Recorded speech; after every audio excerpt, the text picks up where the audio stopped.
ಯೋಗ ಅಂದರೆ ಏನು? ನಾವು ಹಿಂದಿಯಲ್ಲಿ ಕೇಳ್ತೀವಿ ಜೋಡನ ಅಂತ. ಈ ಜೋಡನ ಅನ್ನೋ ಪದ ಯೋಗದಿಂದಲೇ ಬಂದಿದೆ. ಜೋಡನ ಅಂತಂದರೆ ಸೇರಿಸೋದು ಅಂತ ಅರ್ಥ. ಯೋಗ ಅಂದರೆ ಸೇರಿಸೋದು ಅಂತ. ಎಲ್ಲಿ ಯಾರನ್ನು ಯಾರ ಜೊತೆಯಲ್ಲಿ ಯಾವುದರ ಜೊತೆಯಲ್ಲಿ ಸೇರಿಸುತ್ತೆ ಅನ್ನೋ ಪ್ರಶ್ನೆ ನಮಗೆ ಬರುತ್ತೆ. ಬಂದಾಗ ನಮಗೆ ಯೋಗಶಾಸ್ತ್ರ ಅದಕ್ಕೆ ಒಂದು ಅದ್ಭುತವಾದಂಥ ಸಮಾಧಾನವನ್ನು ಹೇಳುತ್ತೆ. ಮನುಷ್ಯನನ್ನು, ಒಬ್ಬ ಜೀವನನ್ನು ಆನಂದದ ಜೊತೆಯಲ್ಲಿ, ಸಂತೋಷದ ಜೊತೆಯಲ್ಲಿ ಸೇರಿಸುವಂಥ ವಿದ್ಯೆಯನ್ನು, ಶಾಸ್ತ್ರವನ್ನು ಯೋಗ ಅಂತ ಕರೀತಾರೆ ಅಂತ ಹೇಳ್ತಾರೆ. ಯೋಗದಿಂದ ನಮ್ಮ ಅನ್ವೇಷಣೆ ಏನಾಗಬೇಕು ಅಂತಂದರೆ ಆನಂದ, ಸಂತೋಷ. ಆ ಸಂತೋಷದ ಜೊತೆಯಲ್ಲಿ ನಮ್ಮನ್ನು ಸೇರಿಸುವಂಥ ಶಕ್ತಿ ಯೋಗಕ್ಕಿದೆ. ಈ ಯೋಗವನ್ನು ಈಗಿನ ಕಾಲದಲ್ಲಿ ಕೆಲವರು ಅಂದ್ಕೊಂಡಿರೋದು ಯೋಗ ಅಂದರೆ ಒಂದು ಕೆಲವು ಆಸನಗಳು. ಈ ಆಸನಗಳು ಮಾಡಿದ್ರೆ ಅದು ಯೋಗಾಭ್ಯಾಸ ಆಗುತ್ತೆ.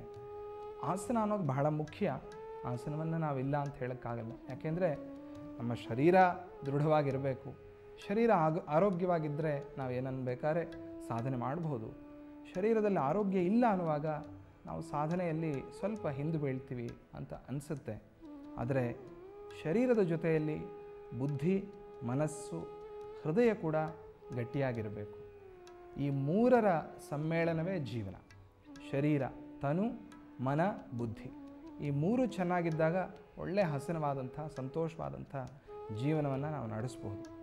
ನಾವು ಇಹಲೋಕ ಪರಲೋಕ ಎರಡನ್ನೂ ನೋಡಬೇಕು. ಇಲ್ಲಿದ್ದಾಗಲೂ ಚೆನ್ನಾಗಿರಬೇಕು. ಶರೀರ ಎಲ್ಲರೂ ಬಿಡಲೇಬೇಕು ಅಂದಿನ ಯಾರೂ ಶಾಶ್ವತ ಅಲ್ಲ. ಕೆಲವರು 50 ವರ್ಷ, ಕೆಲವರು 80 ವರ್ಷ, ಕೆಲವರು 100 ವರ್ಷ. ಯಾರು ಶರೀರವನ್ನು ಬಿಡಲೇಬೇಕು. ಅದು ಶರೀರದ ಧರ್ಮ. ಬಿಟ್ಟ ಮೇಲೂ ಕೂಡ ನಮಗೆ ಒಳ್ಳೆಯ ಸದ್ಗತಿ ಆಗಬೇಕು ಅಂತಂದರೆ ಯೋಗ ಸಾಧನೆಯನ್ನು ಮಾಡಬೇಕು.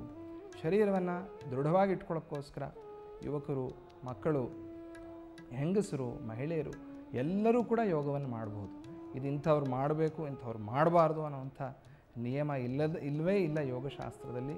ಎಲ್ಲರೂ ಕೂಡ ಈ ಯೋಗ ವಿದ್ಯೆಯನ್ನು ಹಿಡ್ಕೊಳ್ಬಹುದು. ಯೋಗ ಅನ್ನೋದು ಎಕ್ಸಸೈಸ್ಗೆ ಸ್ವಲ್ಪ ವ್ಯತ್ಯಾಸವಾಗಿರುವಂಥದ್ದು. ಯಾಕೆ ಅಂದರೆ ಪ್ರಾಣಾಯಾಮದ ಜೊತೆಯಲ್ಲಿ ನಾವು ಯೋಗಾಭ್ಯಾಸವನ್ನು ಮಾಡ್ತೀವಿ.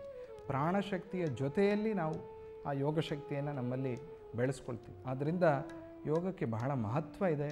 ಈ ಯೋಗ ದಿನೋತ್ಸವವನ್ನು ಎಲ್ಲರೂ ಇವತ್ತು ಆಚರಣೆ ಮಾಡ್ಕೊಳ್ತಾ ಪ್ರತಿದಿನ ಕೂಡ ಒಂದು 10 ನಿಮಿಷ ಆದರೂ ಯೋಗಾಭ್ಯಾಸ ಮಾಡಲೇಬೇಕು ಅನ್ನೋವಂಥ ಸಂಕಲ್ಪವನ್ನು ಕೂಡ ಎಲ್ಲರೂ ಮಾಡ್ಕೊಳ್ಳೋಣ.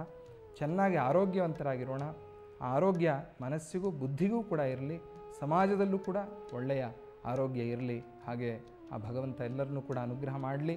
ಈ ಯೋಗವು ಪ್ರಪಂಚದಲ್ಲಿ ಎಲ್ಲೆಲ್ಲೂ ಪ್ರಚಾರ ಆಗಬೇಕು ಅಂತ ಹೇಳಿ ಆ ದೃಷ್ಟಿಯಿಂದ ಶ್ರೀ ಗಣಪತಿ ಸಚ್ಚಿದಾನಂದ ಸ್ವಾಮೀಜಿಯವರು 40 ವರ್ಷಗಳಿಂದ ಕ್ರಿಯಾಯೋಗ ಅಂತ ಹೇಳಿ ಎಲ್ಲರಿಗೂ ಉಪದೇಶ ಮಾಡ್ತಾ ಇದ್ದಾರೆ, ಬೋಧನೆ ಮಾಡ್ತಾ ಇದ್ದಾರೆ.